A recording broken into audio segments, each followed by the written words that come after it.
네, 출발증 시와이드 2부의 최리나입니다. 아르헨티나 등 신흥국 금융 위기 때문에 코스피도 예외 없이 어제 속절없이 무너지고 말았습니다. 1% 넘게 하락했죠. 사실상 그것도 낙폭을 줄인 건데요. 30포인트 넘게 하락하면서 종가상 1910선 겨우겨우 턱걸이했습니다. 장 초반에 갭 하락하면서 1900을 아찔하게 내주기도 했었는데 그나마 기관이 방어해줬기 때문에 1910선 정도는 종가상 지킬 수가 있었습니다. 반대편에서 엄청나게 판 세력이 있죠. 아시다시피 외국인이었는데요. 어째 매도 규모가 좀 커진다 싶었더니만 어제 결국 신흥국 금융 위기 우려가 생겨나자 곧바로 짐을 좀 많이 싸는 모습이 나타났습니다. 올 들어 최대 규모의 매도세였다고 해요. 작년 12월 12일 매도 규모와 거의 비등비등한 수준이었습니다. 하지만 환율 상승 때문에 자동차주는 기관의 러브콜을 받으면서 상대적으로 선전하는 모습도 특징이었는데요. 520선에 공고하게 지켰던 코스닥도 외국인이 11거래일 만에 매도로 돌아서니까 곧바로 급락하는 모습이 나타났습니다. 서울반도체, 셀트리온 등 굵직한 코스닥 기업들이 5% 넘게 급락한 것도 투자 심리를 안 좋게 만든 요인으로 보입니다. 오늘 개장 전에 실적이 나왔어요. KT하고 SK하이닉스의 실적이 발표가 됐고요. 어제 장 마감된 뒤에 실적 발표한 중요한 기업으로는 삼성중공업과 LG화학 등을 꼽을 수가 있겠습니다. 간밤에 뉴욕과 유럽 증시는 추가 하락했다고 하는데 일단 반등 모멘텀이 딱히 없는 상황에서 애플의 실적 전망이 좋지 못해서 장이 끝나고 나서 애플 주가가 크게 밀렸다고 합니다. 이런 분위기가 삼성전자 반등 재료가 됐으면 좋겠습니다. 어닝 시즌이란 거 잊으시면 안 될 것 같네요. 오늘 출발 증시와이드 2부 주요 소식부터 보여드립니다.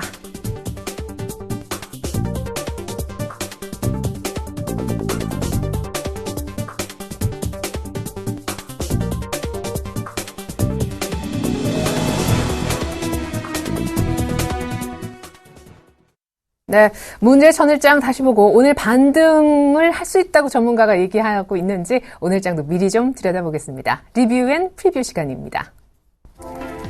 자, 전일장에 관해서 한번 쭉 살펴볼까요? 최희승 차장님은 1900선 지지의 확인, 요 정도에만 만족해야만 했던 하루였다 하셨습니다. 1899 정도 찍고 올라왔으니까 1900선의 지지력을 보였다 해야 되겠죠. 정영훈 팀장님은요, 신흥국 금융시장 불안 영향 때문에 국내 증시 동반 하락이 있었다. 김혜란 연구원님은 외국인들의 현물시장 기준 5천억 이상의 순매도로 코스피가 급락했다. 김영겸 팀장님도 외국인들의 현물 매도 규모가 증가하면서 하락세로 끝났다. 안창현 대리님은 신흥국 악재 때문에 장중에 1900이 붕괴됐다. 결국 키워드는요, 신흥국의 금융위기 그리고 1900선 지켰다, 외국인이 많이 팔았다, 이 정도가 되겠네요. 오늘장 모습 미리 보여드리죠. 자, 프리뷰입니다. 최승 차장님은요, 원달러, 엔달러 이런 환율들을 잘 지켜봐야 된다. 외국인들이 전일 올 들어 가장 많이 팔았지만 수급에서 조금 변화가 있는지 체크해야 된다. 환율과 수급 얘기해 주셨고, 정혜원 팀장님은 상대적으로 안정적인 코스피, 신흥국의 차별화 수혜를 받을 거다. 조금 긍정적인 뷰를 보여주셨습니다. 김혜란 연구원님은 개별 모멘텀을 갖고 있는 종목 혹은 낙폭 과대된 종목 위주로 보수적으로만 대응했으면 좋겠다 하셨고, 김현겸 팀장님은 외국인들 현물 매도가 계속된다면 역시 보수적 접근이 맞다 하셨습니다. 안상현 대리님도 자체적으로 1920 라인은 상당히 중요하게 마진 노선으로 보고 계셨었는데 어제 깨졌죠? 과한 매도권에 진입했지만 시장이 조금 안정된 뒤에 대응했으면 아래쪽의 세 줄은 모두 다 보수적 대응으로 저희가 정리를 해드리겠습니다. 오늘은 특별히 긍정적인 뷰를 유일하게 보여주신 IM투자증권 정영훈 팀장님 전화로 연결해 자세한 얘기 들어보겠습니다. 팀장님 안녕하세요. 네, 안녕하세요. 네, 신흥국 금융위기 발생 우려 때문에 어제 우리도 급락했었는데 앞으로는 신흥국의 차별화 수혜를 받을 수 있다고 긍정적인 뷰를 보여주셨습니다. 이유가 궁금하고요. 그럼 장 대응도 좀 긍정적으로 혹은 적극적으로 해도 좋을까요? 네, 우선 지금 아르헨티나발 지금 신흥국 지금 위기감이 계속해서 좀 이어지고 있는 상황인데 이러한 위기감은 좀 지나치게 좀 과도한 국면이 아닌가 그렇게 좀 판단하고 있습니다. 오히려 지금 현재 상황에서는 신흥국들의 옥석 가리기가 좀 진행되지 않을까 그렇게 좀 판단하고 있는데요. 지금 신흥국 시장을 봤을 때 신흥국 중에서 상대적으로 국내 증시 같은 경우에는 경상수지라든가 재정수지가 모두 흑자를 기록하고 있는 상황이기 때문에 다른 신흥국들과는 상당히 좀 차별화되어 있다라고 좀 보시면 될 것 같습니다. 그렇기 때문에 오히려 이런 글로벌 재정 위기가 국내 증시에 미칠 영향은 좀 제한적이지 않을까 그렇게 좀 판단하고 있고요. 지금 뭐 미증시 같은 경우에도 지금 상당히 좀 크게 좀 낙폭이 좀 확대되고 있는 상황인데, 그렇지만 지금 국내 증시와는 철저하게 그동안 이제 디커블링되어 있는 상황이었고, 지금 그동안 많이 지금 올라간 것에 대한 어느 정도 좀 조정이 아닌가 판단하고 있습니다. 그래서 국내 증시 같은 경우에는 현재 시장이 지금 1900선 지금 초반이기 때문에 지금 만일에 지금 미증시와 뭐 비교한다라고 한다면 거의 뭐 2,300, 400포인트까지 만약에 올라갔었다라고 한다면 국내 증시도 뭐 조정을 받을 수 있겠지만, 현재 지금 코스피가 지금 밸류에이션 측면에서 지금 PBR 한 1배 정도 지금 수준이 1930포인트 선이기 때문에 1900선 지금 아래에서는 충분히 좀 저가 매수가 좀 가능한 그런 좀 국면이 아닌가, 그렇게 좀 판단을 하고 있습니다. 다만 지금 FOMC 회의가 지금 우리나라 이제 설 연휴에 지금 이제 진행이 되고 있는 상황이기 때문에 이 FOMC 회의에서 어느 정도 지금 시장에서는 지금 이제 양적 완화 축소에 대한 그런 가능성이 상당히 좀 높은 것으로 좀 보여지고 있는 상황이기 때문에 이 설 연휴를 앞두고서는 당분간 오늘과 내일 시장은 좀 눈치 보기가 좀 예상되지 않나, 그렇게 좀 판단하고 있습니다. 그렇지만 결론적으로 말씀드리자면 1900선 아래에서는 분할 매수 관점으로 뭐 코덱스 레버리지라든가 코덱스 200을 분할 매수 관점으로 대응을 하는 전략은 상당히 좀 필요하지 않을까, 그렇게 좀 판단을 하고 있습니다. 그러면 싸긴 싼데요. 말씀하신 내용을 바탕으로 보면 FOMC 회의 결과가 어떻게 나올지 모르는 상황에서 미리 움직일 필요가 있을까요? 지금 우선 현재 1910포인트에서 전일 이제 종가가 마감을 했기 때문에 앞서도 말씀드린 바와 같이 PBR 한 1배가 1930포인트입니다. 그렇기 때문에 1900선부터는 충분히 좀 매수가 가능한 포인트가 아닌가 생각을 하고 있고요. 앞서도 말씀드린 바와 같이 1900 아래에서는 분할 매수 관점으로 좀 접근하시는 것이 좀 중요하지 않을까 판단하고 있습니다. 다만 이제 단기적인 트레이딩보다는 좀 중장기적 안목에서 봤을 때 1900선 아래에서는 상당히 좀 싸다라고 좀 볼 수가 있기 때문에 중장기적 관점에서 보시는 분들께서라면 1900선 아래에서는 충분히 저가 매수로 좀 나서도 좋지 않을까 생각을 하고 있고요. 여기에 더불어서 최근에 이제 환율이라든가 이런 우호적 환경이 좀 진행이 되면서 그동안 좀 상당 부분 소외됐었던 자동차 업종 같은 경우에는 계속해서 좀 매수 관점으로 좀 대응해도 좋지 않을까, 그렇게 좀 보고 있습니다. 예, 한 이쯤이 단기 바닥이다라고 보시는 것 같습니다. 1900선 아래에서는 긴 안목에서 분할 매수 접근해보면 좋겠다. 특별히 자동차주도 여기에 해당된다 언급을 들어봤습니다. 지금까지 IM투자증권 여의도본사 영업부에 계시는 정영훈 팀장님과 함께 오늘장 필요한 전략 미리 챙겨봤습니다. 잘 들었습니다. 네, 고맙습니다.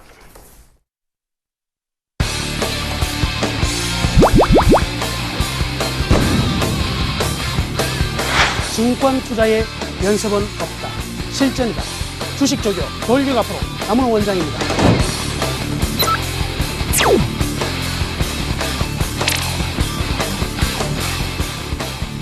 이제 여러분들의 투자는 제가 책임지겠습니다.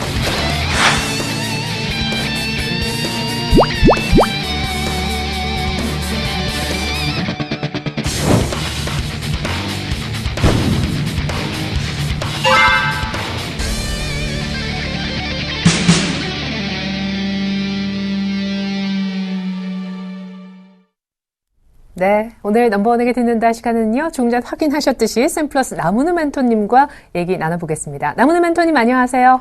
안녕하십니까. 좋은 아침입니다. 네, 아르헨티나 통화 가치가 하루새 15% 급락하면서 신흥국 금융 위기 이제론이 제기가 되고 있는데 때문에 어제 급락했었고요. 하지만 좋은 점도 좀 있는 것 같습니다. 외국인들 좀 도망가는 모습도 하루 만에 크게 나타났지만 환율이 1,080원대까지 급등하면서 올 들어 처음 한 30원가량이나 올라와 있는 상황. 원화 강세 기조가 그만큼 조금 약해졌다 볼 수 있겠는데 그걸 극명하게 드러내는 게 이미 실적 발표까지 부담을 덜어낸 자동차주의 반등이 아닐까 싶습니다.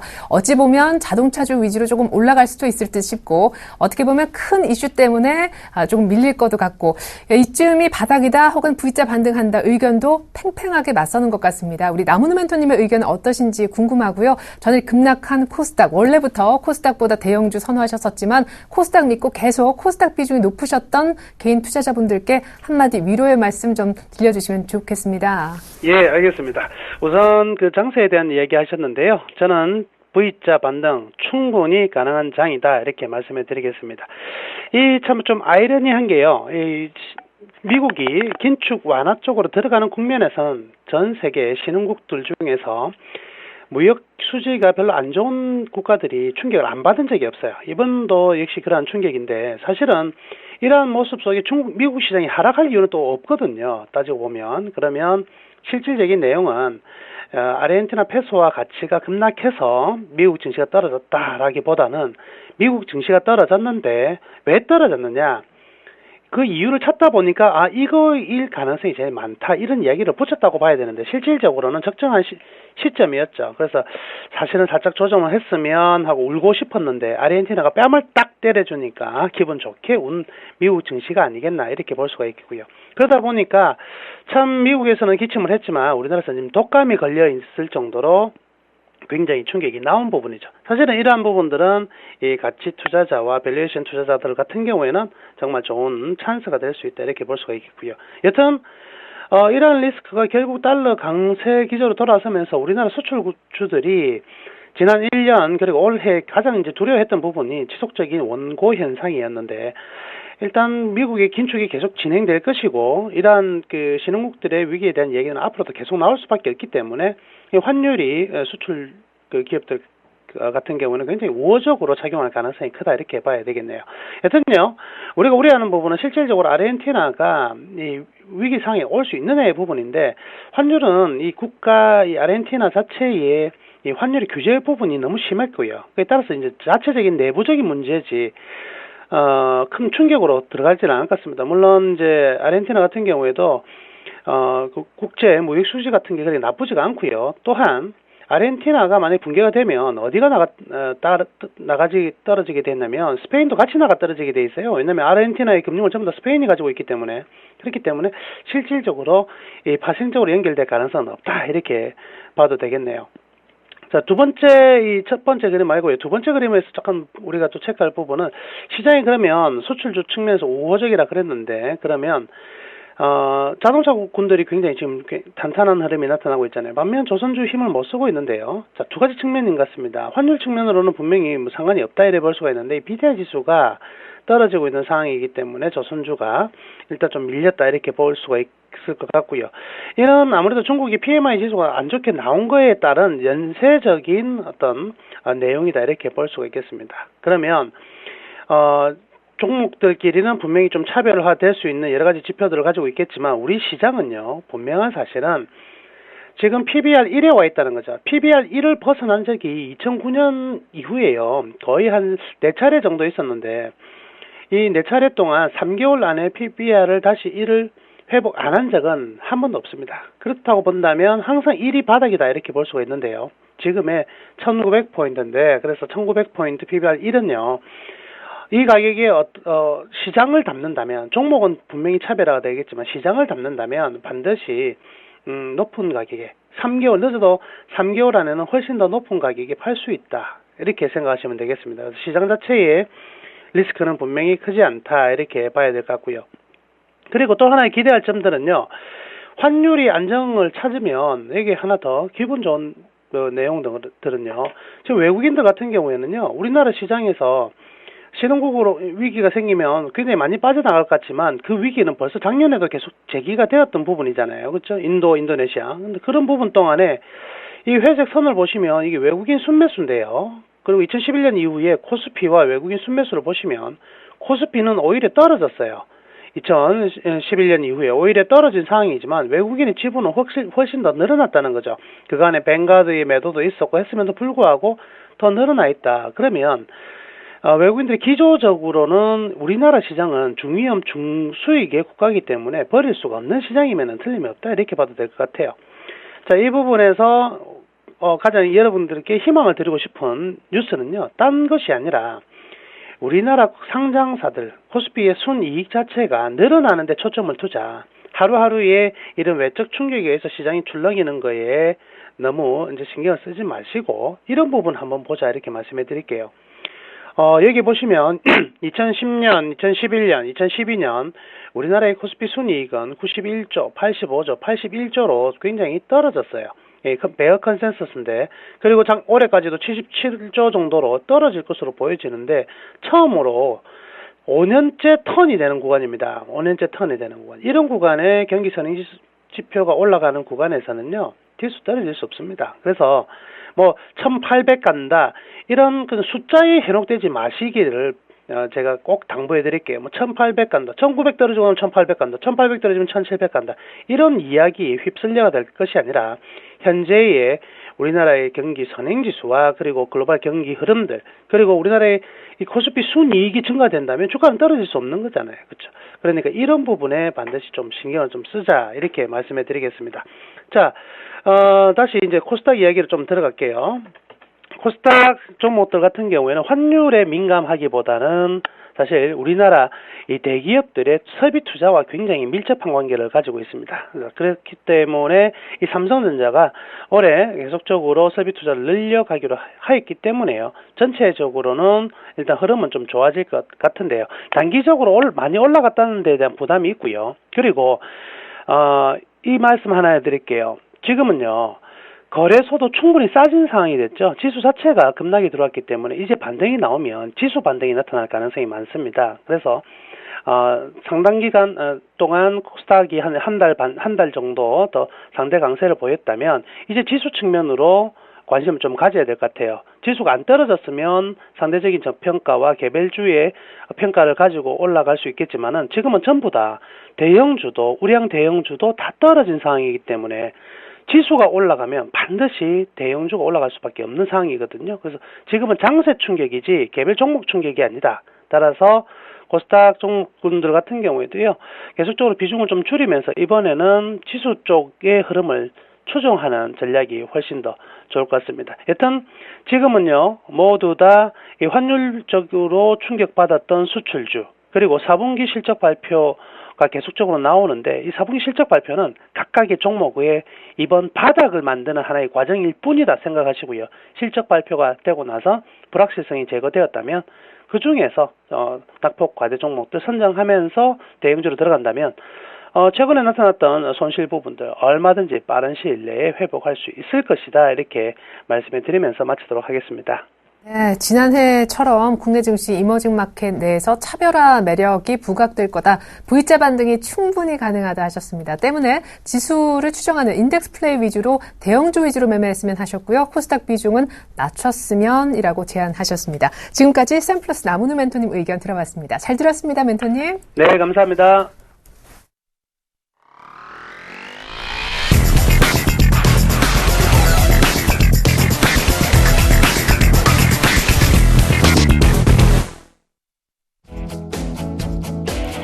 안녕하십니까. 오늘 아침 어김없이 찾아오게 된 예병군 멘토입니다. 여러분, 증시가 많이 빠져요. 그래서 마음고생 심하실 거라 생각을 합니다. 제가 지난주 금요일날 이 시간이죠. 동시간대 출연해서 여러분들께 지수의 방향은 하방 쪽으로 지금 내려가고 있다. 그래서 여러분들께서 좀 조심해야 될 구간이 나왔다. 그렇게 좀 말씀을 드렸습니다. 그리고 제가 다른 프로그램에서조차도 계속 현금 확보에 대한 부분을 말씀드렸고요.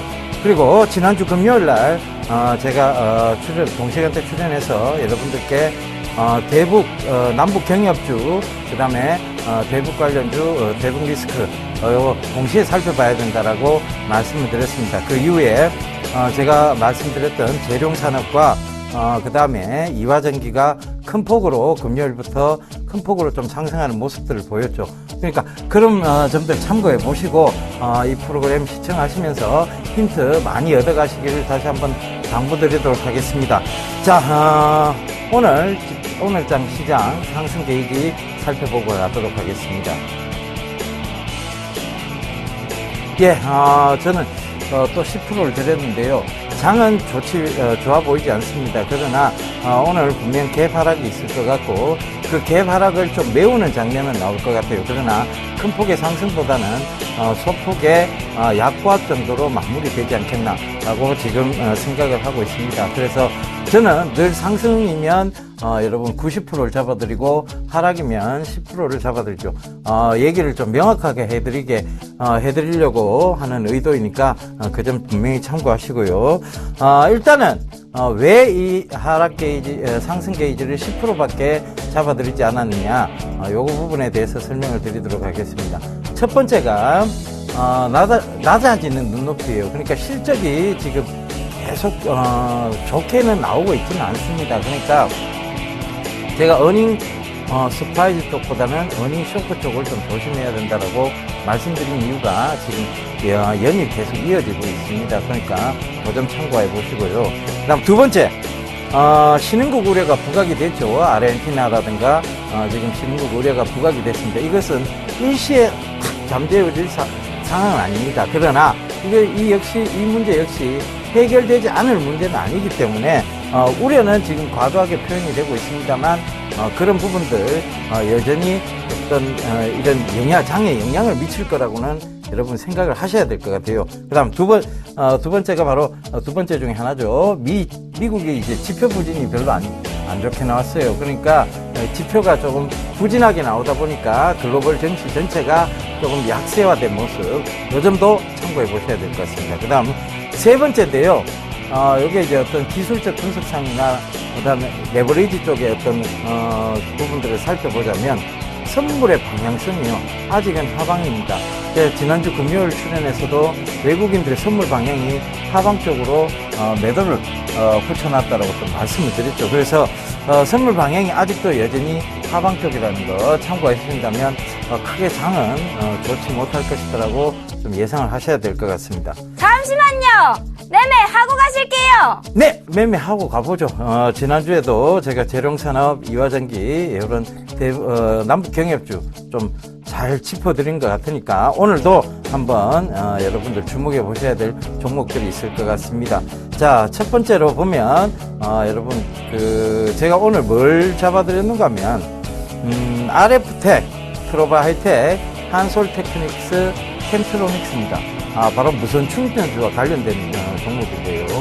여러분, 무선 충전주 지금 여러분들께서 다시 한번 보셔야 될 구간이 왔습니다. 그래서 그 부분 잡아드리기 위해서 말씀을 드리도록 하겠습니다. RF텍부터 빠르게 차트 보면서 설명을 드리도록 하겠습니다. 자, RF텍인데요. RF텍이 지금 가격대에서 한 번에 큰 상승이 있었고요. 그 다음에 지금 횡보가 나오고 있죠.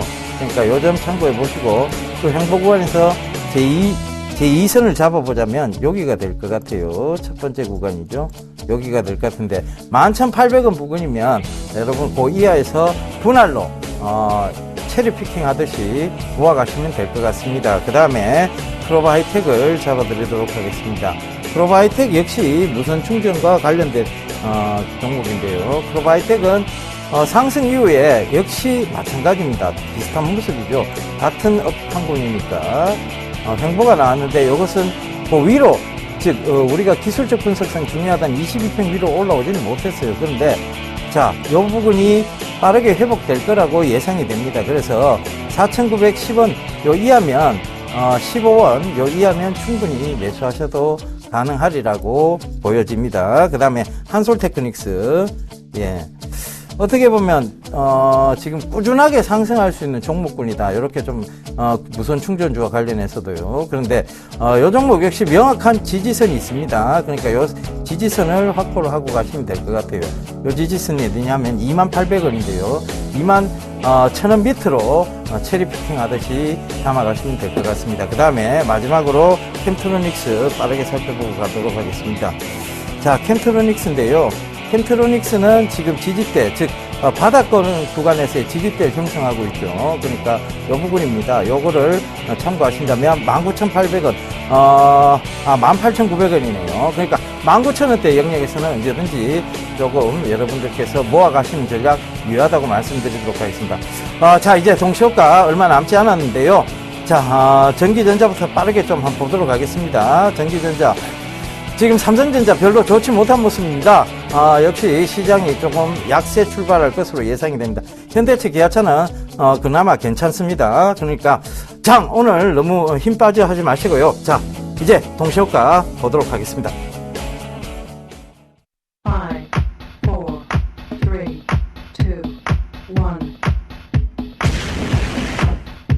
4, 3, 2, 1. 대장방송은 예병군과 함께 완벽한 차트 분석으로 지수 몇 점을 잡아드리겠습니다.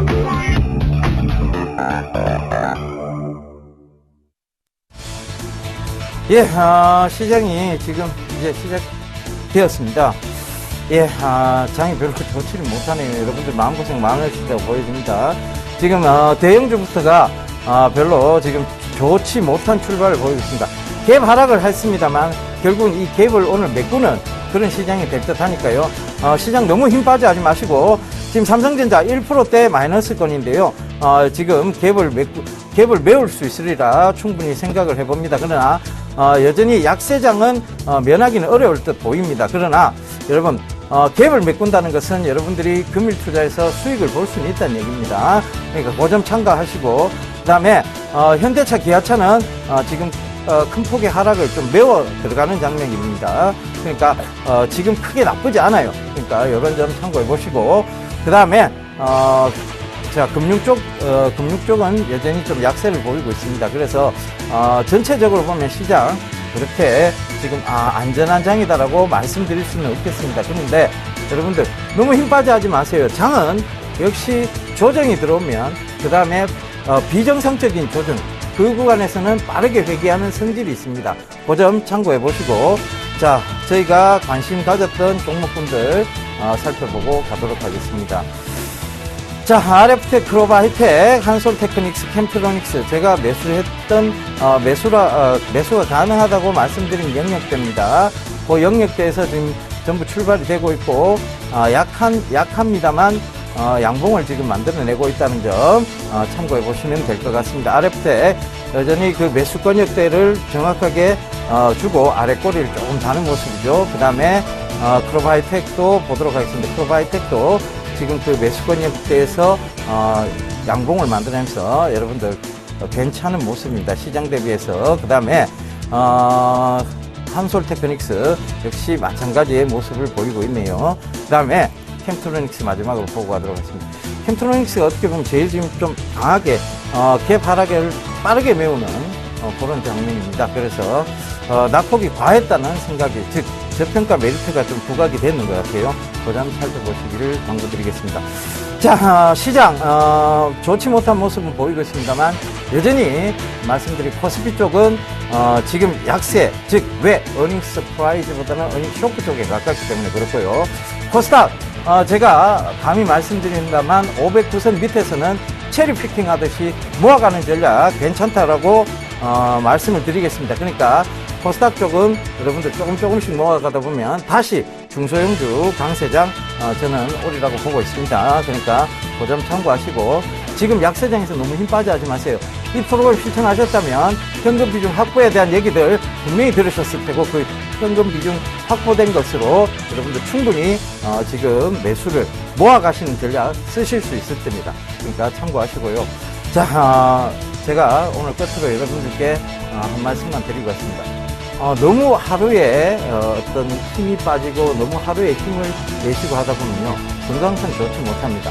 늘 조금 한 발짝 떨어진 제3의 관망하는 입장에서 시장을 바라보셨으면 좋겠습니다. 오늘도 성공 투자하시고요. 저는 이만 물러가도록 하겠습니다. 감사합니다.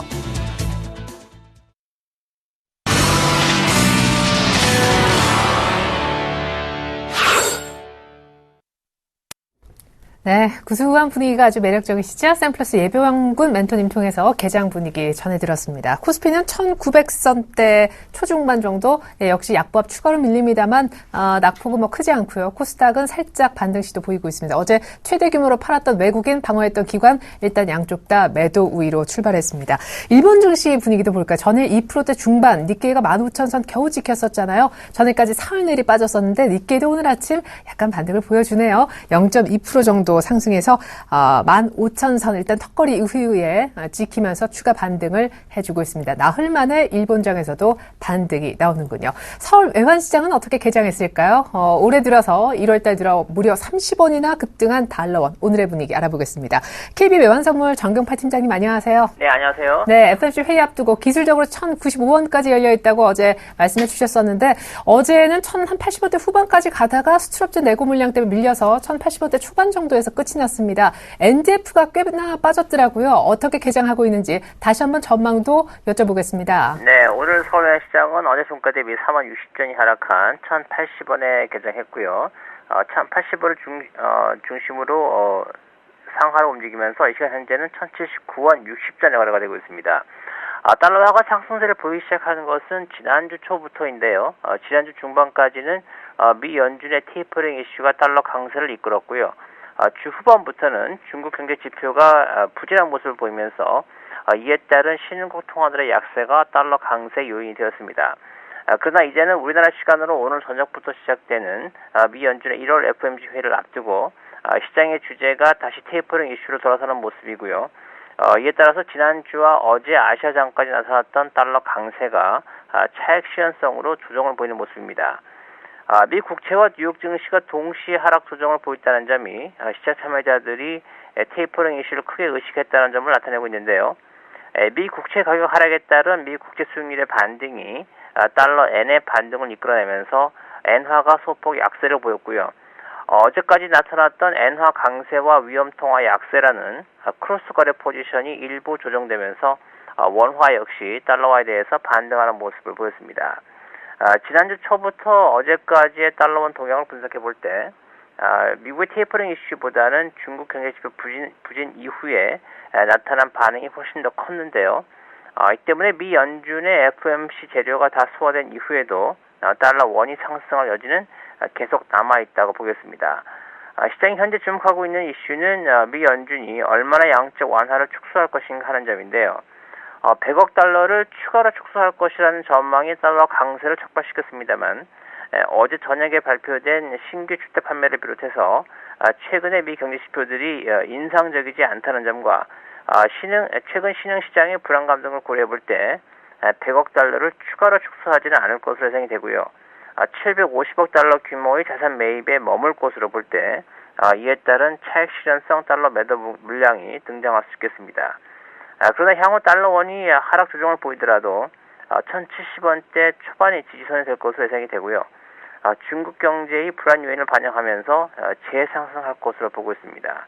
오늘은 1080원을 전후한 움직임을 보이겠습니다. 추가 테이퍼링을 FMC에서 결정짓지 않는다 할지라도 이후에 나올 중국 지표가 부진할 수 있기 때문에 재차 달러원은 1070원 정도에서 지지받고 다시 올라올 것이다 라고 전망 들어봤습니다. 지금까지 KB 외환선물 정경팔 팀장님께 외환시장 동향 들어봤습니다. 잘 들었습니다. 네, 감사합니다.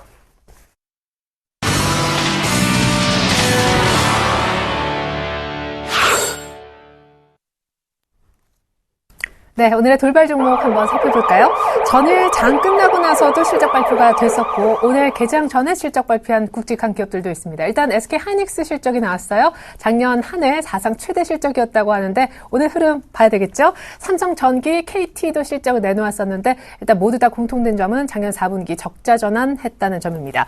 그리고 전일 장 끝나고 나서 실적을 내놓은 굵직한 기업들 가운데 삼성중공업도 있습니다. 드릴십 매출이 부진해서 8년 만에 영업 손실 났다고 하는데 오늘 주가 흐름 살펴보고요. LG화학 그리고 잠시 후에는 LG 상사도 한번 시간이 되면 보겠습니다. GS 홈쇼핑은 상당히 좋았대요. 오히려 이 실적 보고 나서 증권사에서 목표가 상향시키는 그런 움직임도 포착되고 있습니다. 실적 발표 이미 한 기업들 따끈하게 한번 오늘 아침 주가 흐름 들여다보겠습니다. 오늘 돌발 종목 분석 도움 말씀 주실 전문가는요. 압구정에서 기다리고 계십니다. 메리츠 동금증권 압구정 지점의 김근호 연구원님 안녕하세요. 네, 안녕하십니까. 네, 하이닉스 실적부터 한번 살펴주시겠어요? 네, 일단 하이닉스 같은 경우에는 2013년 매출액이 14조 1,650억, 영업이익이 3조 3,800억, 순이익 2조 8,730억으로 사상 최대 경영실적을 달성을 했다라고 밝혔고요. 일단 영업이익률은 24%, 순이익률은 20% 정도를 기록을 했습니다. 일단 뭐 이전에 사상 최대 실적이 2010년도에 나왔는데 매출액이 12조 1,000억이었고요. 영업이익이 2조 9,700억이었습니다. 근데 중요한 것은 그런 뭐 실적이 좀 좋게 나왔음에도 불구하고 크게 어떻게 주가가 좀 변동하지 않는 부분, 일단은 역시나 좀 어느 정도는 반영이 되었었던 것 아닌가, 어느 정도 하이닉스에 대한 실적이 좋을 것이다, 이런 부분은 분명히 있었는데, 일단 뭐 기술적으로는 35,000원대가 바닥권을 형성하고 좀 돌아 나올 가능성은 있다. 그러니까 일단 지금 수준은 그렇게 크게 무리가 없는 어떤 가격대라는 말씀을 드리고, 근데 매물대가 있다는 부분이 좀 분명히 상승 탄력이 위로 강하게 붙기는 조금은 시간이 걸릴 수도 있기 때문에 일단 조금 보자. 영업이익률은 일단 굉장히 좀 잘 나왔다라는 말씀을 드리고요. 두 번째 종목은 삼성전기인데 일단 4분기 영업 적자 굉장히 어닝 쇼크였습니다. 이 부분 때문에 일단 뭐 어제 좀 반응이 좀 왔던 것 같고요. 4분기 연결 기준 영업 손실이 359억 6천만 원, 전년 동기 대비해서 적자 전환을 했고요. 매출은 1조 7,100억으로 17.6% 정도 줄었습니다. 그리고 당기 순손실이 485억 3,500만 원 정도 나왔고요. 일단 시장의 컨센서스를 크게 좀 하회했다는 부분, 이 부분이 좀 받아들여지는 것 같고, 일단 스마트폰 수요 정체가 좀 지속되고 하반기 주요 거래선의 어떤 재고 조정에 대한 심화, 원화 절상 이런 부분들이 겹겹이 좀 쌓여서 경영 지표가 좀 악화된 것 같다라는 말씀을 좀 드리고 싶습니다. 이거는 뭐 저뿐만 아니라 전문가들의 공통된 의견인데, 중요한 것은 지금 현재 67,800원, 직전 저점이 66,400원대, 개인적으로 67,000원대, 66,000원대 가격대에서는 좀 분할로 접근을 해도 되지 않을까. 근데 중요한 것은 반등에 대한 속도인데 그렇게 빠르게 나올 가능성은 높아 보이진 않습니다. 그리고 기술적 반등이 나오더라도 그렇게 높은 수준이 아닐 것 같다. 뭐 7만 원까지의 수준, 이 부분일 것 같은데 그렇게 큰 매력은 없지 않나라는 말씀을 드리겠고요. 세 번째 종목은 KT입니다. 일단 4분기 실적이 어느 정도 좀 바닥을 찍었다라는 의견이 좀 지배적이면서 결국에는 오늘 반등을 이끌어냈는데, 일단 4분기 유선 매출 하락 속에 무선 부분도 좀 정체가 됐다. 4분기 영업 손실이 1,494억, 전년 대비 적자 전환을 했고요. 매출은 6조 2,145억으로 비슷한 수준. 근데 순손실이 3,006억. 일단 뭐 지난해 영업이익이 8,739억이었기 때문에 저조한 부분은 분명히 맞는 것 같습니다. 그러나 일단 전문가들은 4분기가 좀 바닥이 될 가능성이 많다라는 얘기들을 좀 하고 있고요. KT 미디어 허브와 미디어 콘텐츠 수익도 기대에 좀 못 미쳤는데 일단 4분기가 좀 지나 봐야지 알 것 같습니다. 일단 오늘은 실적 발표가 좀 나온 이후에 반등을 이끌어낸다는 점, 이 부분을 봤을 때는 오늘 같은 경우에는 좀 관심권에 둬도 되지 않을까. 근데 중요한 것은 이제 앞으로 과연 주가가 어디까지 좀 반등을 해주느냐에 대한 부분인데, 일단 이 부분을 좀 지켜봐야 될 것 같고요. 기관 같은 경우에는 뭐 3만 원대 초반에서는 그래도 매수를 좀 가지고 갔기 때문에 일단 지금 가격대가 기관 평단가하고 그렇게 크게 차이는 없을 것 같습니다. 그렇기 때문에 충분히 지금 가격대는 편하게 좀 매수할 수 있는 가격대가 아닐까라는 말씀을 좀 드리고 싶습니다.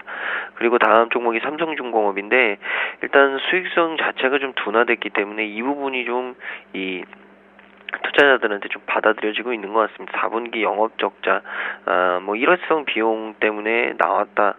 이런 얘기들이 있는데 그보다는 일단 전체적으로 좀 안 좋았던 수익성이 악화됐던 부분이 훨씬 더 좀 크지 않았나라는 말씀을 좀 드리고 싶고요. 이 드리심 매출 비중이 지난해 45%에서 올해 30%대로 떨어지고, 이 수익성 자체가 낮은 FPSO라고 하는 부유식 원유 생산 저장 하역 설비, 그리고 LNG, 천연가스, 선 등의 매출 비중이 증가한다. 결국에는 수익성이 낮은 부분이 매출이 증가하면 회사 전체적인 실적에는 크게 도움이 되지는 않습니다. 그렇기 때문에 오늘 저점이 또 나왔고요. 바닥이냐 아니냐 이 부분에 대해서는 분명히 조금은 더 지켜봐야 되지 않을까라는 말씀을 좀 드리고 싶습니다. 그래서 조금 더 좀 지켜봐야 되는 종목은 삼성중공업이 아닐까. 그래서 바닥을 논하기에는 아직 좀 이르다라는 말씀을 좀 드리고 싶습니다. 그리고 다음 종목은 LG화학인데 뭐 화학업종이 그렇게 좋지는 않은 것 같습니다. LG그룹 내에서도 좋은 부분과 나쁜 부분이 있는데 일단 LG화학 같은 경우에는 실적 부진에 대한 얘기가 나왔고요. 4분기 뭐 엔저 이런 부분도 영향을 좀 미쳤던 것 같습니다. 4분기 영업이익이 3,163억, 6,200만 원, 전년 동기 대비해서 13% 정도 줄었고요. 매출액은 5조 6,406억 3,700만 원, 0.7% 정도 줄었습니다. 매출액은 좀 줄었는데 영업이익은 그래도 좀 잘 버텼다. 그러나 4분기 실적은 일단 엔화 약세에 따른 IT 소재 자체의 마진 하락으로 부진을 했는데, 중요한 것은 중장기적으로는 그래도 아직까지는 모멘텀이 살아있다라는 얘기들이 나오고 있는데 기술적으로는 삼성중공업과 비슷한데요. 일단 어제 갭으로 좀 빠졌기 때문에 결국에는 오늘 그리고 단기간에 27만 원대에 대한 갭 메우기가 좀 나와야 결국에는 반등에 대한 부분을 좀 모색할 수 있을 것 같습니다. 그렇지 않으면 이 시간이 좀 걸릴 수도 있다라는 말씀을 좀 드리고 싶고요. 일단 지금 시장에서 과연 LG화학이 다른 종목보다 얼마만큼의 매력이 있느냐 이 부분을 좀 고민해 봤을 때는 저 개인적인 생각에는 그렇게 매력도가 좀 크지 않다. 그리고 시간이 좀 걸릴 수도 있다. 라는 말씀을 좀 드리고 싶습니다. 그리고 마지막 종목이 GS 홈쇼핑인데, 일단 GS 홈쇼핑 같은 경우에는 뭐 영업이익이 증가를 했기 때문에 실적도 잘 끌고 왔다라는 기대감은 분명히 있었던 것 같습니다. 그래서 영업이익 추정치가 전년 대비해서 15.4% 늘어난 1,560억 정도 된다. 일단 실적 개선에 대한 결국에는 이 시장의 어떤 긍정적인 기대감, 그리고 또 모바일 쪽의 성장 모멘텀이 좀 부각되기 시작했다. 일단 모바일 사업 부문 매출 증가로 취급액 자체가 늘었고요. 특히 이 패션, 뷰티 등 이익 기여도가 높은 상품군, 그만큼 고마진인 상품군을 확대를 해서 영업이익이 증가했다. 라고 GS 홈쇼핑 측에서 좀 얘기를 했습니다. 일단 4분기 취급액 지난해가 6.4% 증가했고요. 영업이익은 7.5% 정도 감소한 부분이 나왔는데 결국에는 패션 뷰티 상품군이 확대가 됐기 때문에 그래도 실적은 참 어느 정도는 선방했다라는 말씀을 드리고 과연 이 부분이 주가에 좀 반영이 됐느냐 안 됐느냐 이 부분을 좀 논해야 되는데 일단 개인적으로는 어느 정도 좀 반영은 됐다라는 부분은 가지고 가야 될 것 같습니다. 그래서 10일 조정이 최근에 지금 나오고 있는데 일단 29만 원 밑에서는 좀 사볼 만하다.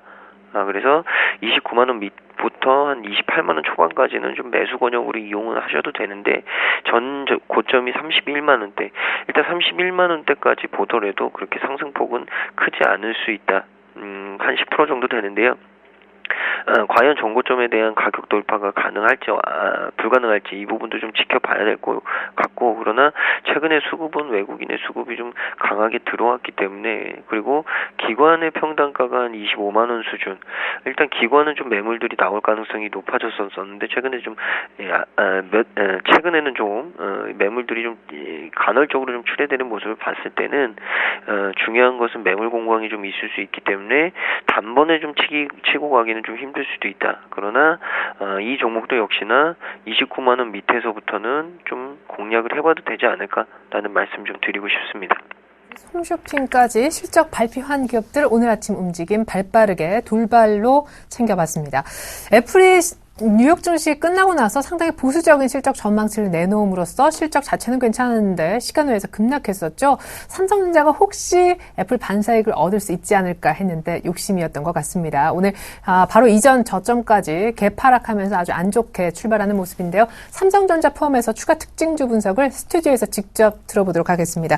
오늘 추가 특징주 분석 도움 말씀 주실 분은요. 골든이글 투자자문 정태근 팀장님이 되겠습니다. 팀장님 안녕하세요. 네, 반갑습니다. 네, 삼성전자 의외로 빠지네요. 그리고 현대차 3인방은 의외로 모비스 포함해서 괜찮은 편이고 LG 상사 아까 실적이 안 좋았다라고 미리 말씀드렸는데 이 종목도 추가로 한번 좀 챙겨봤으면 좋겠습니다. 네, 예.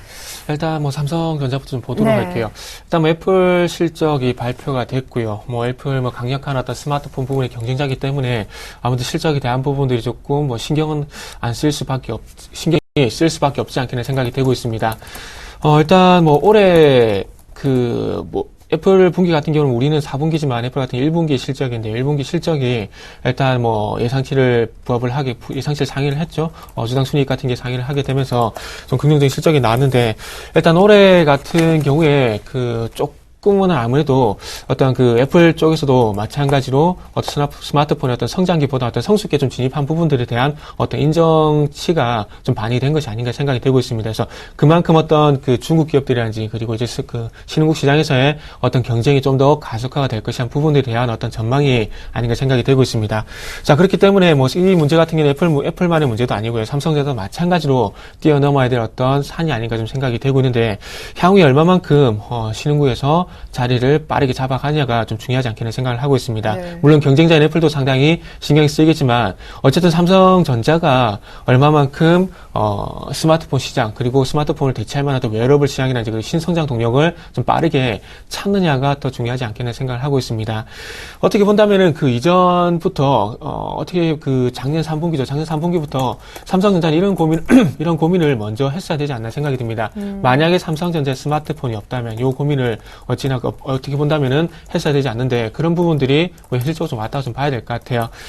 일단 뭐 그 중국 시장 같은 경우에는 애플이 먼저 차이나 모바일과 어떤 그 합작을 하게 되면서 어떤 점유율을 높여갈 수 있을 만한 그런 기반을 마련했는데 그렇다면 이제 삼성전자도 마찬가지로 차이나 모바일뿐만 아니라 차이나 모바일 대체할 만한 어떤 통신사와 그 합작이라든지 그리고 아니면은 다른 대체적인 어떤 그 시장을 공략을 해야 되는데 지금 삼성전자가 이제 고전하고 있는 시장이 미국뿐만 아니라 일본 쪽도 상당히 좀 고전을 하고 있습니다. 그렇기 때문에 만약에 애플이 중국 시장까지 점유율 확대해 나가게 된다면은 스마트폰 시장에서 삼성전자가 상당히 위축이 될 가능성이 클 것 같아요. 그렇기 때문에 이번에 이런 그 차이나 모바일 같은 합작이 아니더라도 어떤 신제품에 대한 부분, 그러니까 스마트폰의 어떤 외형적인 변화 이런 부분 좀 기대를 해봐야 될 것 같은데 이런 부분들이 과연 삼성전자가 이루어낼 것인가 좀 중요할 것 같습니다.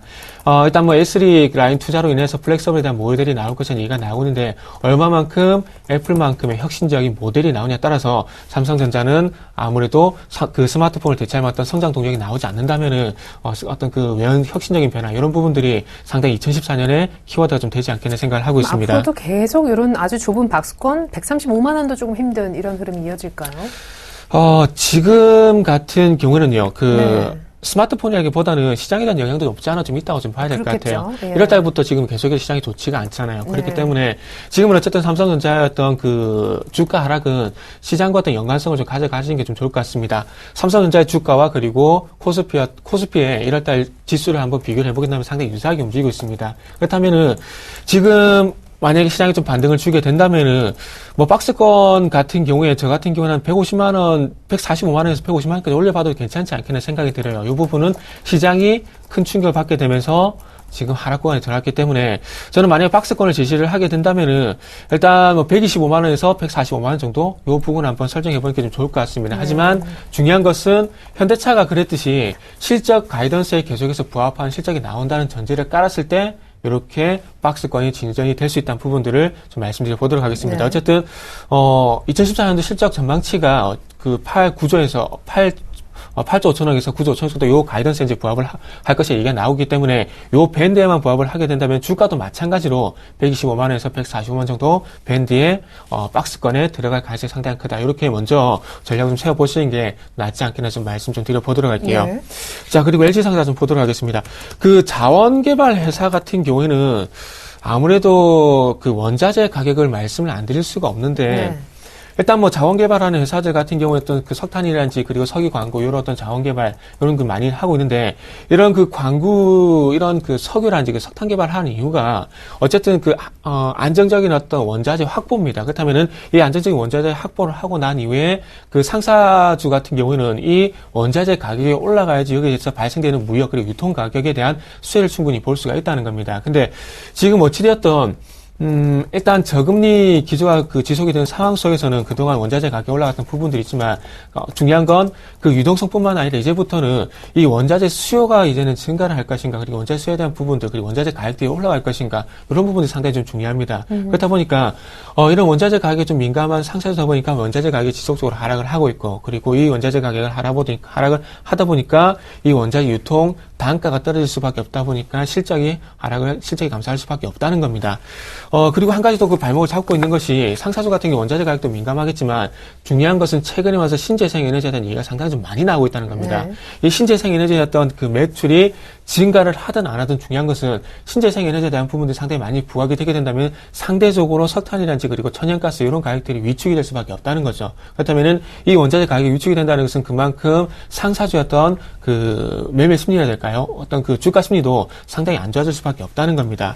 자, 그렇기 때문에 일단 그 LG상사가 시가총액이 한 1,100억 정도 되지만 올해 실적, 2013년 실적 같은 경우에 1,100억에 미치지 못했습니다. 그렇다면은 보통 그 시가총액이 한 10%를 그 적정 영업이익으로 이제 설정을 많이 하고 있는데 그렇게 봤을 때 좀 더 주가 하락이 이루어질 가능성이 크다는 부분이 될 수가 있겠죠. 그래서 제가 보기엔 LG상사뿐만 아니라 대우인터내셔널 같은 경우에도 어떤 단기적인 어떤 트레이딩 관점에서는 유효하겠지만은 어떤 추세적으로 가져가기에는 아직까지는 조금 부족한 부분이 없지 않아 있다. 이런 부분들을 좀 덧붙여 보도록 하겠습니다. 네.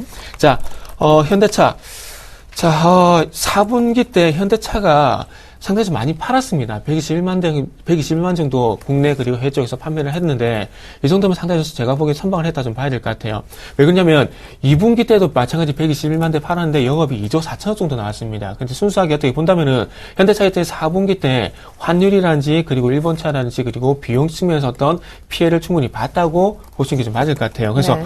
이런 부분들을 반영해 본다면은 뭐 충분히 선방했다 봐야 되겠지만 어쨌든 중요한 것은 시장에서는 가이던스, 그러니까 예상치에 부합을 하느냐 못하느냐 이 부분이라는 겁니다. 근데 현대차가 그 11월 달, 12월 달까지만 해도 영업이익이 2조 2천억 정도 기록을 할 것이다. 이런 가이던스가 있었지만은 1월 달 넘어오면서 다시 한번 가이던스가 하향 조정됐습니다. 근데 더 중요한 건 이 가이던스 하향 조정된 가이던스도 미치지 못했기 때문에 현대차는 일시적으로 조정을 받을 수밖에 없을 것 같고요. 근데 4분기 실적 가이던스가 많이 하향 조정이 되게 되면서 올해 초반 1분기, 2분기가 한 2조 정도 영업이익을 기록할 것이다 얘기가 나오고 있는데 많이 좀 낮아져 있기 때문에 이제는 적어도 환율이 오늘도 그 최근에 와서 다시 한번 뭐 1,080원, 1,090원 쪽으로 그 약세적으로 전환이 됐기 때문에 1분기에 뭐 4분기 정도만 판다면은 충분히 선방할 가능성이 있다. 이런 심리가 좀 작용이 되는 것 같습니다. 네네. 그래서 현대차 뭐 대표적인 현대차만 계속 얘기를 드리고 있는데 현대차가 잘 나와요. 뭐 기아차, 뭐 현대모비스도 잘 나올 겁니다. 그렇기 때문에 현대차는 이제부터 중요한 건 적어도 해외 시장에서 미국 차라든지 일본 차였던 경쟁이 좀 더 가속화가 될 겁니다. 그 상황 속에서 얼마만큼 선방을 하냐가 좀 중요할 것 같고요. 그 어떤 기준치는 제가 보기에는 영업이익이 2조 이상 달성을 하느냐 못하느냐 이 부분이 아무래도 향후에 주가에 영향을 미칠 것 같습니다. 자, 어쨌든 최근에 뭐 20 가격대를 보게 된다면 20만의 어떤 하방에서 나오고 있는 부분들은 상당히 긍정적입니다. 뭐 기간의 매수 유입 때문인데 어쨌든 지금부터 중요한 것은 20만이 가격대를 계속해서 지켜주게 되면서 24만 원 가격대를 얼마만큼 빨리 탈환을 하느냐가 향후에 어떤 추가적인 반등으로 가냐 아니면 추가적인 주가 조정을 받냐 이런 분기점으로 작용하지 않겠나 생각을 하고 있습니다. 자, 다음 원격 진료 좀 보도록 할게요. 네. 참 그 정부의 의지가 좀 상당히 좀 중요한 게 아닌가 생각이 그래요. 들어요. 비트컴퓨터 항상 그 원격 진료에 대한 얘기가 나올 때마다 상당히 많이 부각이 됐었는데 어떤 그 예전에 인적 관계 이런 부분들 때문에 비트컴퓨터는 많이 부각이 되는 것 같습니다. 그리고 뭐 유비케어 같은 경우에도 항상 많이 나왔던 언급이 많이 됐었던 종목이고요. 그래서 일단 그 정부 정책 테마성이라 일단 봐야 될 것 같습니다. 지금 그 의사협회하고 그리고 정부에서 어떤 조율을 할 것이라는 얘기가 나오고 있는데 그만큼 정부에서 의지가 상당히 좀 강력하다 좀 보시면 될 것 같아요. 그래서 중요한 것은 이제는 비트컴퓨터 같은 원격 진료 이런 종목 원격 진료 관련 테마들이 강세를 보이고 있는데 어쨌든 원격 진료 쪽으로 간다는 것은 정부 쪽에서 바이오 쪽으로 어떤 정책이 다시 한번 나올 가능성이 있다는 겁니다. 그렇기 때문에 네. 제가 보기엔 이제부터 원격 진료뿐만 아니라 바이오 뭐 제약 섹터라든지 뭐 줄기세포 관련될 수가 있겠죠. 이쪽 하고요. 그리고 바이오스페이스와 같은 의료 정밀 기기, 인피니티 헬스케어 이런 종목들 쪽으로도 한번 조금씩은 관심을 가져봐야 되지 않겠나 생각이 되고 있습니다. 그러니까 결론적으로 제가 드리고 싶은 말씀은 오늘 뭐 원격 진료 관련주들이 강세를 보이고 있는 건 맞습니다. 하지만 중요한 건 원격 진료라는 것 자체가 크게 본다면은 바이오 산업입니다. 그렇다면은 정부 정책을 봤을 때 올해는 어쨌든 원격 진료뿐만 아니라 바이오 산업 쪽으로 어떤 정책이 나올 가능성에 대한 부분들에 대한 대비가 조금 필요하다는 의미에서 조금 넓게 보자는 말씀 좀 드릴게요. 자, 어쨌든 비트컴퓨터 상한가에 진입을 한 상황이기 때문에 뭐 개인들이 접근하시긴 좀 힘들 것 같고요. 그렇기 때문에 특징주로만 좀 보자고 말씀을 드리겠습니다. 네. 자, 마지막 동원수상 간단하게 좀 보도록 할게요. 동원수상 같은 경우에 얘가 될지 모르겠지만 예전에 셀트리온이라든지 메디포스트 그리고 안랩이라든지 상당히 추세가 강했을 때가 기억이 나실 겁니다. 네. 근데 그때 당시에 고점 신호가 우리가 어떻게 나왔는지 한번 상기를 해본다면은 항상 주가가 급등을 하다가 대주주 지분 매도라는 얘기가 나오게 되면 그때부터 고점이었던 경우가 상당히 좀 많습니다. 이게 왜 그럴까요? 이 부분은 어떤 음모론적인 얘기가 될 수 있는데 세력들이 어떤 작전을 할 때 대주주가 좀 결탁을 하고 있습니다. 그러니까 대주주가 어떤 물량을 풀지 않도록 어떤 암묵적인 약속을 하는데 이런 그 대주 지분이 풀리지 않아야지 어떤 그 마련하고 있는 어떤 그 물량을 확보하면서 주가를 올리기가 상당히 쉽습니다. 근데 중요한 건 이 물량이 시장에 풀리게 된다면은 이 유통물량을 받아낼 만한 어떤 자금 여력인지 이런 부분들 때문에 작게는 실패하는 경우가 좀 많았었는데 어쨌든 이런 부분뿐만 아니라 대주 지분 물량이 풀린다는 것은 유통물량에 대한 어떤 부담 이런 부분이 간단하게 좀 작용하신다 보시면 될 것 같아요. 그래서 동원수산 같은 경우 9% 정도 급락하는 이유가 단순히 유통물량에 대한 어떤 부담 이렇게 좀 해석을 하시면 될 것 같습니다. 네, 그럼 갖고 계신 분은 오늘 지금이라도 하한까지가 안 갔으니까 좀 팔아야 되겠네요. 예, 아무래도 좀 팔아야 되지 않겠습니까? 동호수산이 어떤 펀더멘탈적으로 올라간 건 아니잖아요. 네, 그렇기 테마로 때문에 올라갔죠. 단순히 테마기 때문에 항상 뭐 말씀드리잖아요. 뭐 저뿐만 아니라 한 전문가께서 뭐 테마는 테마일 뿐이다. 이런 의미를 조금 뭐 다시 한번 강의시켜 보게 된다면 솔직히 뭐 아깝습니다. 아깝고 정말 눈물이 나실 겁니다. 그렇지만은 테마는 테마일 뿐이다. 요 의미를 다시 한번 되새겨 본다면 어쩔 수 없이 팔아야 된다는 것은 좀 기정사실이 아닌가 생각이 듭니다. 네. 자, 동원수산은 이렇게 또 최대주주 지분 매도 때문에 급락하는데 오늘 AI 관련 테마도 무너지고 있습니다. 사실 경기 쪽에 첫 의심 신고가 설 전에 접수됐다고 하는데 오히려 오늘 드디어 차익 실현 물량들이 쏟아지고 있습니다. 2배 올랐던 그런 종목도 많았었죠. 약발이 다 한 건지 AI 테마 전반적으로 한번 들여다봐야겠습니다. 그리고 동양제철은요. 최대 주주가 현대제철로 바뀌었다는 소식 때문에 오늘 상한가에 들어갔습니다. LG 이노텍은 어제 장 끝나고 나서 이제 이 종목도 실적이 나오는 것으로 보여지는데요. 실적에서 LED 쪽의 실적 개선 속도는 좀 빨랐다고 하는데 오늘 애플 관련된 좀 그런 테마를 묶여서인지 뭐 LG 이노텍, LG 디스플레이 이 밖에 다른 애플 작은 부품주까지 모두 부진한 모습이네요. 한미약품도 어제 실적 내놨었는데요. 에소메졸 미국 상반기 많이 팔 수 있다 기대감 때문에 오늘 제법 강한 모습이고요. NC소프트 어떡합니까? 네이버는 그래도 좀 살아나는데 이번에는 게임 아이템 복사 논란까지 일면서 20만 원 주가 하회하고 121선 깼고 201선까지 깨려고 하고 있습니다. AI 테마부터 NC소프트까지 분석을 압구정으로 가서 다시 들어보겠습니다. 김근호 연구원님. 네, 일단 뭐 AI 관련주들은 그동안 너무 많이 올랐기 때문이 아닐까라는 말씀을 좀 드리고 싶습니다. 일단 단기 급등을 한 부분이 있기 때문에 좀 하락세로 전환이 돼도 그렇게 낯설지 않다라는 말씀을 좀 드리고 싶고요. 일단 오늘 고점에서 좀 밀리는 모습을 좀 보여주고 있는데 그러나 이 부분은 조금 더 두고 봐야 될 것 같습니다. 뭐 거래량이 굉장히 좀 많이 실리면서 음봉이 크게 나온다면은 아직까지 좀 판단을 해봐야 되겠지만 일단 그런 부분은 좀 아니기 때문에 장중에 좀 변동성이 나올 가능성이 좀 있지 않을까라는 말씀을 드리고 뭐 제일바이오, 이글벳, 파루, 대한육팜 일단 AI에 대한 우려는 아직까지 좀 해소는 안 되고 있는데 이 저녁에서 저녁에 좀 AI가 확산될 수 있다. 그러나 또 당국에서는 좀 굉장히 좀 방역 작업에 열을 올리고 있다. 이런 얘기들이 좀 나오면서 일단은 시나리오는 어떻게 될지는 좀 두고 봐야 되겠다. 굉장히 좀 매매가 좀 치열해질 수 있다. 특히나 이런 종목들은 주식하시는 분들 특히나 좀 빠르게 대응을 못 하시는 분들은 뭐 접근을 하시면 굉장히 좀 고점에 물릴 수 있기 때문에 이 부분을 좀 주의를 하시라는 말씀을 드리고요. 동양제철 같은 경우에는 뭐 최대 주주가 현대제철로 좀 바뀌면서 이 부분이 또 좀 이슈가 된 것 아닌가라는 말씀을 좀 드리는데 일단 굉장히 좋은 소식인 것 같습니다. 특히나 이 굉장히 좋은 소식이라는 게 대기업 쪽에서 특히나 같은 업종에 속해 있는 같은 이 사업군에 속해 있는 굉장히 큰 회사가 결국에는 이런 주주로서의 어떤 자리바꿈을 했다는 것 자체는 동양제철에게는 굉장히 좀 좋은 부분이 아닐까라는 말씀을 좀 드릴 수 있을 것 같습니다. 그래서 이런 부분들 때문에 결국에는 동양건설이군요. 동양건설이 이 최대 주주가 변경이 되면서 결국에는 이런 부분들이 좀 이슈가 되는 것 같다라는 말씀을 좀 드리고 싶고 일단 동양건설은 뭐 법정관리에 들어갔다 나왔기 때문에 일단 이 부분은 좀 봐야 될 것 같습니다. 과연 현대제철이 동양건설을 뭐 인수해서 과연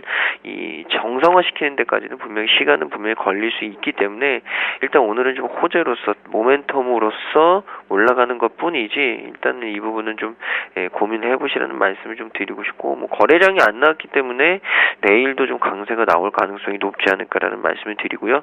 오늘 전체적으로 뭐 LG 이노텍도 마찬가지고 애플 관련주들이 좋지 않은 모습을 좀 보여주고 있습니다. 일단 뭐 미국 쪽에서 이 애플의 주가가 좀 폭락을 했다라는 얘기가 좀 나왔고요. LG 디스플레이, 뭐 LG 이노텍, 인터플렉스, 실리콘웍스 전체적으로 좀 안 좋은 모습. 애플이 생각했던 것보다 이 아이폰 쪽에서 매출이 많이 안 나왔고요. 그래서 실적도 그렇게 시장이 예상한 만큼 많이 나오지 못했다. 그래서 결국에는 주가 하락이 나왔기 때문에 관련주들이 전체적으로 좀 약세를 보이고 있다라는 말씀을 드리고 싶고, 이 부분은 뭐 애플뿐만 아니라 삼성전자도 마찬가지인 것 같습니다. 일단 스마트폰의 정체성은 계속적으로 좀 대두가 됐기 때문에 다른 부분이 어떻게 커버를 해주느냐, 이 부분이 중요할 것 같다라는 말씀을 드리고, 이 부분을 좀 고민해보자라는 말씀을 좀 드리고 싶습니다. 그리고 한미약품 같은 경우에는 4분기 호실적 나왔는데요. 일단 4분기 호실적은 결국에는 주가로 좀 이어졌다. 매출액은 1939억, 영업이익은 한 170억 정도 나왔고, 뭐 북경 쪽, 특히나 중국 쪽에서도 북경 한미가 잘 나왔습니다. 그래서 이런 부분들이 중국 자회사의 성장성, 그리고 미국 개량 신약 수출 모멘텀, 이런 부분들을 좀 감안했을 때 굉장히 좀 중장기적으로도 모멘텀이 있다. 그러나 역시나 지금 수준에서는 일단은 치고 가기 위해서는 뭐 거래량을 좀 동반을 해야 되지 않을까라는 말씀을 좀 드리고 싶고요. 마지막으로 NC소프트 같은 경우에는 뭐 리니지의 부당거래 아이템과 관련된 부분, 아이템 복사 논란, 이 부분 때문에 좀 약세가 나오고 있는데, 이 NC소프트의 인기 게임인 리니지에서 게임 내 화폐와 아이템이 복제되는 상황이 발생을 했다고 합니다. 그래서 대표 수익원 중 하나가 바로 이 부분인데, 아이템 판매 부분이 복제가 됐기 때문에 수익에도 좀 영향을 미칠 수 있다라는 얘기가 나오면서 오늘 하락이 좀 나왔고요. 그러나 좀 반등은 해주는 모습. 근데 중요한 게 지금 가격대에 매물대가 좀 있다라는 말씀. 그래서 결국에는 좀 더 치고 가기 위해서는 뭐 거래량을 좀 동반해야 되지 않을까. 그러나 가격대는 일단은 그렇게 크게 무리가 없는 가격이다라는 말씀을 좀 드리겠습니다. 네. 특징지 분석 감사드립니다. 신흥국발 악재 속에서 코스피가 1900선 겨우겨우 지키고 있습니다. 문제는 여기에서 전략인데요. 설 연휴, 그러니까 설날 사실은 FMC 결과를 전해 듣게 되기 때문에 확인하고 대응을 할 수가 없는 그런 상황입니다. 지금은 또 애매한 그런 상황이죠. 어제 사실 급락을 보고 1850대까지 간다는 전문가들도 속출했었고, 여기서 V자 반등한다는 전문가들도 앞서 1부, 2부 초반부까지 나온 바 있습니다. 극명하게 전문가들 의견도 엇갈리고 있는 그런 상황인데, 정태근 팀장님은 어느 쪽이십니까? 일단 저는 1850까지는 잘 모르겠고요. 어쨌든 1900포인트는 한번 좀 이탈을 좀 할 것 같아요. 네. 그러니까 일단 추가 하락 쪽으로 말씀을 드릴 수밖에 없는 게, 우리가 잘 생각해 보셔야 될 게, 아르헨티나 문제가 지속이 되게 된, 아르헨티나 문제가 만약 지속이 되면서 지수가 급락을 했다면은, 만약에 V자 반등 모르겠지만, 반등에 대한 여지를 좀 남겨볼 수 있겠지만, 중요한 건, 어제 하락이 아르헨티나에 대한 문제로 인해서 어떤 시작일 수가 있다는 겁니다. 그리고 중요한 건, 이 아르헨티나 문제가 얼마만큼 빨리 해결이 될지가 좀 중요한 것 같은데, 어쨌든 우리가 이 문제가 처음이 아닙니다. 처음이 아니고 작년 6월달이죠. 2013년 6월달인데, 그때 당시도 테이퍼링 실시를 할 것이란 버냉키의 발언으로 인해서 그 신흥국 쪽에서 자금이 쭉 빠져나가게 되면서 디폴트 얘기가 나왔던 데가 어디죠? 인도죠. 근데 인도 같은 그때 상황을 잘 돌아가 보게 된다면 1900포인트에서 그 얘기가 나오게 되면서 1770포인트까지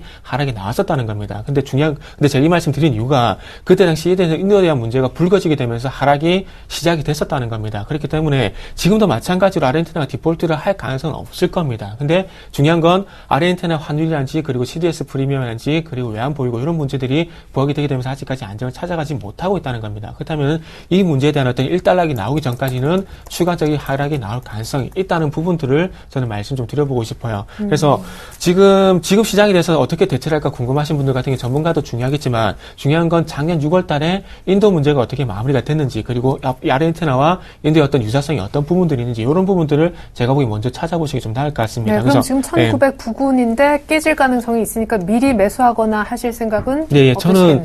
저는 차라리 좀 관망을 좀 하시는 게 좀 낫지 않겠나 생각이 듭니다. 네.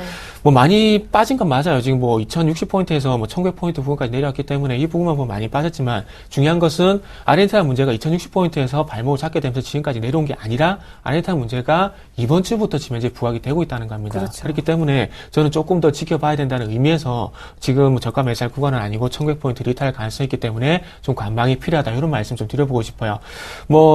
저는 조금 덜 먹더라도 저는 조금 더 지켜보는 게 지금 더 낫지 않겠나, 이렇게 말씀 좀 드리겠습니다. 네. 반대로 압구정에서 도움 말씀 주고 계시는 우리 김구나 연구원님께서는 그래도 지금 이제 한 어느 정도 단기 바닥에 왔다라고 보신다고 제가 전해 들었는데 맞습니까?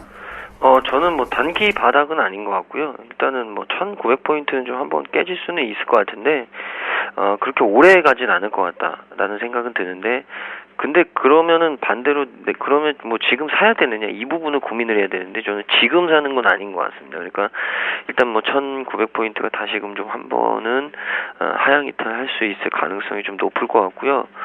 그 부분은 일단 설 연휴 때까지는 크게 좀 방향성이 나오기는 좀 힘들지 않을까. 여기는 연휴 지나서 좀 고민을 해봐야 될 것 같고, 가장 또 큰 문제는 신흥국, 특히나 아르헨티나의 문제인데, 꼭 아르헨티나나 신흥국들의 어떤 경제 문제, 환율 문제, 이런 부분이 주냐, 아니면 뭐 테이퍼링이 주냐.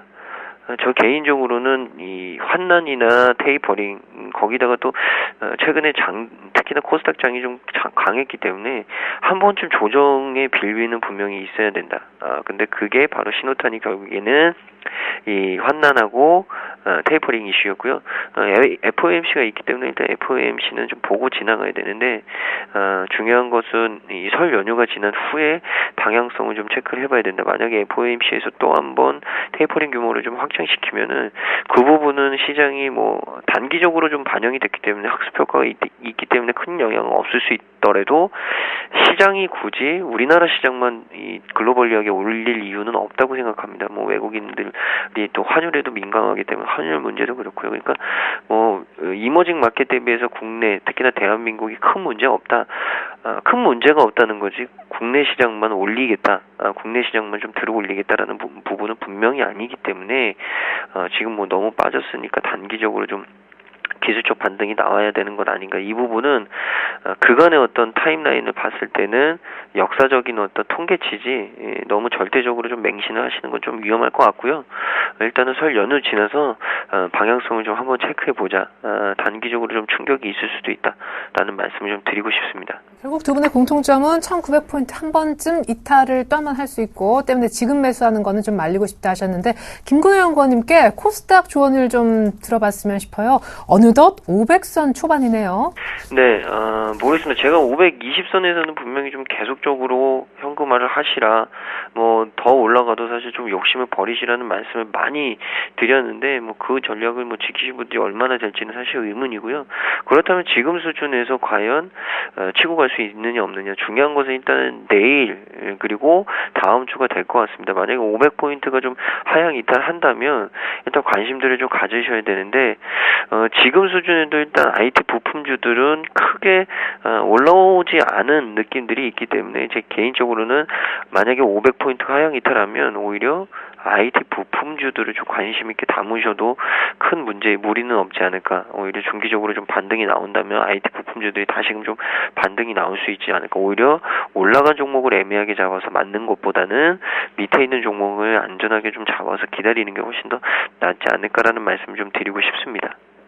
네, 코스닥 추가 팁, 500선 하향 이탈 시 IT 부품주 아주 싼 가격일 텐데 한번 잡아보자라는 의견이었습니다. 지금까지 메리츠 종금증권 압구정 지점 김근호 연구원님 도움 말씀 들어봤고요. 앞서서 골든이글 투자자문 정태근 팀장님도 오늘 수고 많으셨습니다. 두 분 감사합니다. 네, 감사합니다.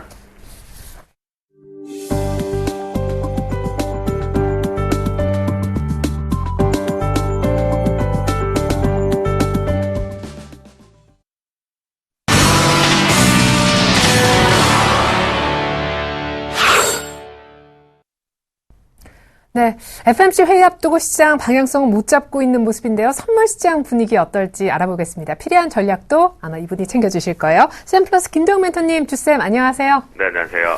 어제 오전장에서 엄청난 변동성 이후에 어쨌거나 종가상 250선까지 회복을 하고 끝을 냈는데, 오늘 아침엔 좀 아무래도 눈치 보는 분위기예요. 네, 맞습니다. 전체적으로 이제 어제 제가 오후 선물왕 때 무조건 매도다라고 말씀을 좀 드렸는데, 그 부분이 이제 내려와서 마무리가 되는 부분이 있었거든요. 그러니까 오버래핑이 좀 걸렸다라고 보시면 돼요. 어제 250대 초반에서 이제 거의 종가가 마무리가 되다가 순간적으로 이제 250.60을 찍고 급락이 좀 나왔었는데요. 그 250대를 넘어섰을 때부터가 이미 시장에서는 종목들의 힘 대비해서 파생시장의 지수 자체가 오버랩이 좀 걸려서 그걸 제자리를 좀 갖다 놨다라고 보시면 좋을 것 같겠고요.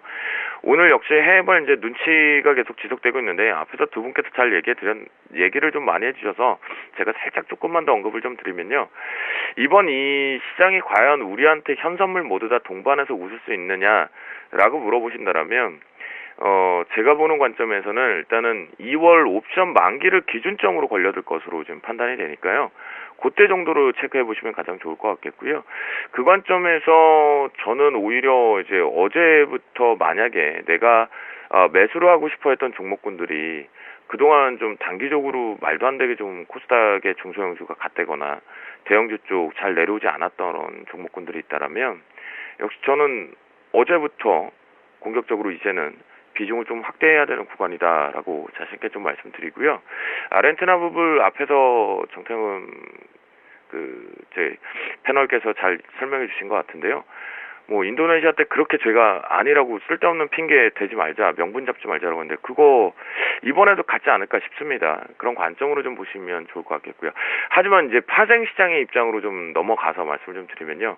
종목은 계속 분명히 살 수 있는 위치인데요. 파생이 좀 아쉽게도 1900포인트 아주 무의미한 자리로 지금 들어와 있는 상태겠고요.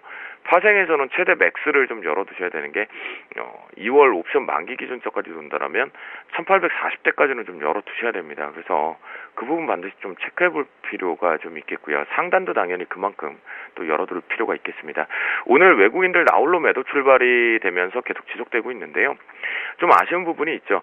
그런데 개인 창구 쪽에 이 매수세가 좀 확대되고 있는 것이 조금 아쉬운 부분이 더더욱 더 크게 좀 반영이 되고 있겠고요. 기관계 쪽 금융투자와 투신 쪽에 눈치보기 장세 쪽에 매수세를 좀 꾸준히 들어오고 있는 것은 그나마 좀 양호하다, 시장을 좀 방어하고 있다라는 성격으로 좀 보셔도 좋을 것 같습니다. 어제도 제가 계속 선물항에서 매수 쪽을 노래를 불렀던 것은 기관을 믿어보자라는 관점이었거든요. 구정 명절 전 그리고 명절 후 초반부는요 계속 기관 쪽 플레이가 되게 중요하기 때문에 그쪽 집중력을 좀 가져가시면 좋겠고요. 외국인들 어제 5천억 매수했다, 거기다 의미 부여하시는 분들 조금 많으신 것 같은데요. 특히 우리 전문가와 그리고 애널리스트들 입장에서 참 의미 전혀 없다라고 제가 웃으면서 말씀드리죠. 그냥 파이수 같이 나눠먹는 정도다라고 말씀드리겠고요. 옵션 시장 쪽에서는 콜옵션, 풋옵션. 자, 옵션 트레이딩만 하고 계시는 분들 계시면요. 현재는 아니다. 구정 명절 지나고 나서 해도 늦지 않다라고 말씀 좀 드리겠고요. 특히 콜옵션 상당히 저렴해졌는데요. 아직 가격 이론상에 여러분들이 물려 죽을 수 있는 자리에 가격론은 들어오지 못했다라고 말씀 좀 드리겠습니다. 프로그램 추이 쪽에서요. 중요한 포인트가 하나 걸리는데요. 베이시스가 다시 한번 1점대에 들어와 있죠. 그런데 비차익 쪽에서 매도가 쭉 꾸준하게 계속 출회되고 있는 게 보이실 겁니다. 자, 컨텐커 상황이 깊은 컨텐커로 넘어가면 넘어갈수록 비차익 역시 또다시 매도가 지금 출회될 수밖에 없는 구조를 좀 가지고 있다, 생리상. 그 말씀 좀 드리겠고요. 하지만 차익 쪽의 규모 자체가 상당히 줄어들고 있다라는 걸 보면 매수매도 자체에 강도 자체가 없다라는 것은 이미 현재 거의 바스켓이 조금 비어있는 입장에서 준비 대기 자금들을 기다리고 있다라는 관점 쪽으로 보시면 좋겠고요. 오늘장 대응 전략 쪽에서 이제 관전 포인트로 여러분들이 아마 빠르게 대응할 수 있는 부분인 것 같아서 외국인들의 매수 강도 보자라고 말씀드렸는데요.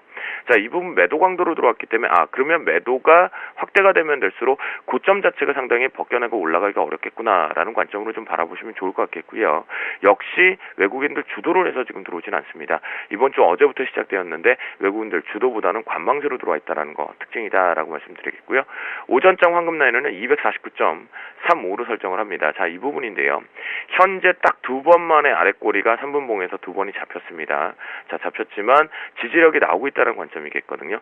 기관 한번 믿어보자는 관점인데요. 위쪽 상단이 되게 약해요. 약하기 때문에 매수를 아랫꼬리에서 잡거나 음봉에서 잡으신다고 하더라도 짧게 끊어내면서 매매를 조금 반복하시는 것이 좀 유리해 보인다라고 말씀드리도록 하겠습니다. 네. 자, 오늘 오전장 황금 라인으로 249.35 잡아주셨는데 특별히 콜옵션은 설 연휴 이후에 보자라고 하셨습니다. 지금까지 주쌤, 쌤플러스 김동멘토와 함께했습니다. 잘 들었습니다. 네, 감사합니다. 네, FMC 회의가 다가오고 있는데 외국인 매도 때문에 양시장 모두 추가 하락세 면치 못하고 있습니다. 낙폭은 제한적인데요. 원달러 환율의 되돌림이 상당히 인상적으로 보여집니다. 5원 이상 급락하면서 1,070원대 재진입했습니다. 출발 지시 와이드 마칩니다. 고맙습니다.